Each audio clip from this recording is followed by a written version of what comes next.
Hello and welcome to the Beard Talks. I'm the Beard Acre John, and it's Thursday, which means it's time for the Beard's gaming news. Now I'm going to be talking about FIFA 14 gets revealed, Warner Brothers registered a load of domains for Mad Max, Minecraft for the Xbox gets update 10, and finally we're going to be talking a bit more about Batman Origin storyline. Now we begin with FIFA 14. Now we already knew it was going to come. It comes every year. We've kind of expected this now. It's just like, oh, so FIFA 14 is coming out. Yeah, tell me something bloody new. It's just literally just like, yeah, I know it's coming out. So the thing is, people don't care that it's coming out. They care what have they changed to make it better or anything. So they've said they've tweaked a few bits and pieces, and the 5 things I've kind of picked out are that they've changed the build-up play. They have. It says the marking of the AI players a little bit more tighter around the players as you're coming up, so it doesn't allow them, and they're kind of more intelligent apparently. Dribbling, now this was a big thing about all FIFA. It's just like, because when you just like you're jogging along, you can dribble properly, you can have a 360-degree thing, but when you're sprinting you can't do nothing. You've got a small arc circle to actually dribble in, and it's so wide that people can just take the ball off you. It's just stupid. Well, apparently they've changed this. Now you can sprint. Now you can sprint with the right trigger, so you sprint along, and you can slow down and do a little bit of dribble as well, but you've got a full range of dribbles, so you can go around players, because they've said in the real world the players can still run and dribble with the ball, but in FIFA you couldn't, so they've kind of changed that, so you can do that now. So team intelligence, now this is the most important thing I thought out of all of them, definitely, because there's so many times where I've been playing it and literally I'm saying, run you bastard, run. And literally, I'm running down the side. I'm running down the wing. I can see a striker, my own player striker inside, and he just will not run forward. He just won't run. He just staying level. I'm like, run. So they've changed that. They're saying so, just like it makes it a little bit more better, so they can actually think for themselves, kind of.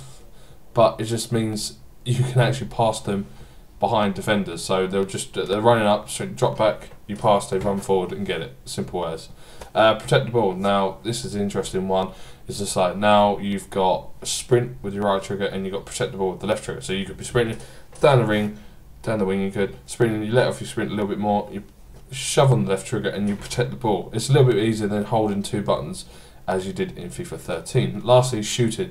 Now they've improved like the drag of the ball as well. So depending on how hard you kick it and what direction, it will just, depending if it'll go like left or right or how well it'll just shoot up, because there's a lot of them the ball just doesn't go like just that long winding power shot. You just punt it into the goal and just go slowly up into the corner. Now they've improved that. Now these are all good things, but until I see them properly and actually played the game, then I'm not really going to take much into it, as it all come down when you play online to lag. It will. So I don't know, but keep tuned here for more info.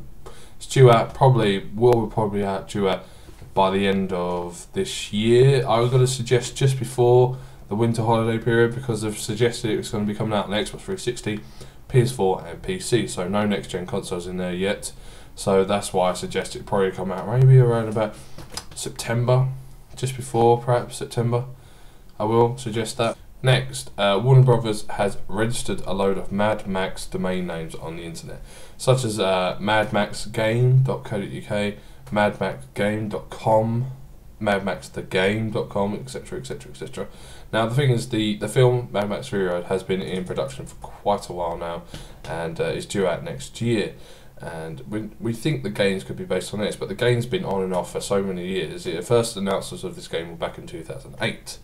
But nothing really went forward with it. No one really know. Now rumours have resurfaced with this domain name that the game's back on to come out with the movie, but I have no idea. It seems quite interesting though, because you can do a lot with this thing. You can do like a Red Dead like Redemption kind of like game. That's like a whole wide open world where you're a road warrior.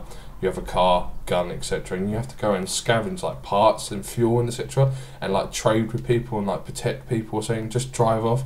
Of course, there'll probably be a mission there, but I think the more important thing is, if you're just playing the game, just rolling around, just doing whatever you want, I think that'd be brilliant. I think that'd be an awesome game, and like you could become like a like a really good guy or a really bad guy, or just kind of stay in between doing good and bad. I think that'd be really good. It kind of reminds me a little bit of For That as well, but just like that kind of game would be brilliant for Mad Max. So Minecraft Xbox 360 got update 10 this week, and though update 9 did come out about maybe a week or so ago, the reason for update 10's quick release is because it is a bug fix update.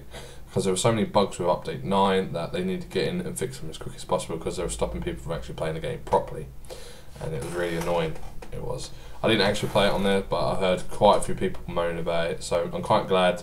There's a full list of fixes linked in the description, so go and check it out. The only problem with this though is that the retail version of the game, which will be coming out on disc, has been delayed in the US till June 4th.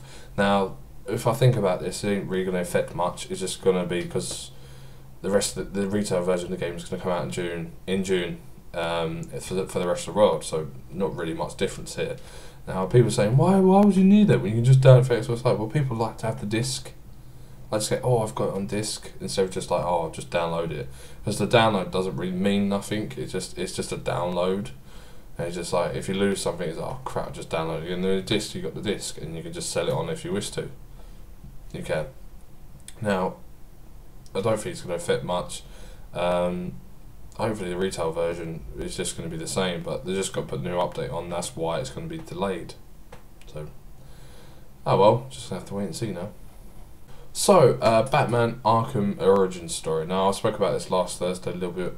I did, and I just want to elaborate a bit more on it. Now we kind of realise that 8 assassins are trying to kill Batman on Christmas Eve. They are. Now, I can already hear everyone just going, yeah, but he's Batman, he can take on anyone. He could beat the crap out of all of them. He could have like 100 men around him. But you got to remember, this game is set quite a few years in the past from the original games. It is. So he's not the legendary crime fighter that we all know. He's more like the thug on the street. He is just beating up criminals and like thieves and just people just steal stuff. Just like, he isn't the people. He hasn't gone up against someone who is as strong as he is. So this would be the first time he's going up against people who are as strong as he is, and it's going to be one hell of a challenge. Now, of course, he's going to learn new skills and new ways to beat him, etc. as he goes along, because he's got to develop into that legendary crime fighter that we all know. But he needs to learn from his mistakes. He does, because, for example, when in one of the main Arkham games, he can just interrogate anyone and get any answers out of him, because he's got that fear. They fear him so much. But in this game, he's got to learn how to interrogate, because he's got to learn if he uses too much force, you can just kill him. Well, not kill him, but you can just completely traumatise him, and they won't tell him fuck all. So, but that's the thing. He's more learning, and he also builds more relationships and builds stronger relationships with some of the characters around the game. Mainly Alfred. We haven't seen much of Alfred. If we're honest, Alfred kind of in this game is going to be like a father figure for him. He's just like, don't hurt yourself, Bruce Wayne, come back, come on, oh my poor boy. And just like, Batman's like, no Dad, I want to go out and beat the criminals. And just like, I don't know, just like make sure you're back before curfew. It's just like, but I'm looking forward to this game. It's something different. It's not going to show the Batman's, like how Batman became Batman, because we've got the film for that. Really, that's going to best show for that one. But it's just going to show his early years and how he's developed into the legendary crime fighter that we all know today. So I'm really looking forward to this. So, are you looking forward to it? So if you are, just comment down below and tell me. I'd like to hear from you. So I hope you've enjoyed this episode of the Beard Talks Gaming News. I've been the Beard John. Hope you all have a great day wherever you are, and always keep calm and grow a beard, people. And I'll catch you next time. Bye bye.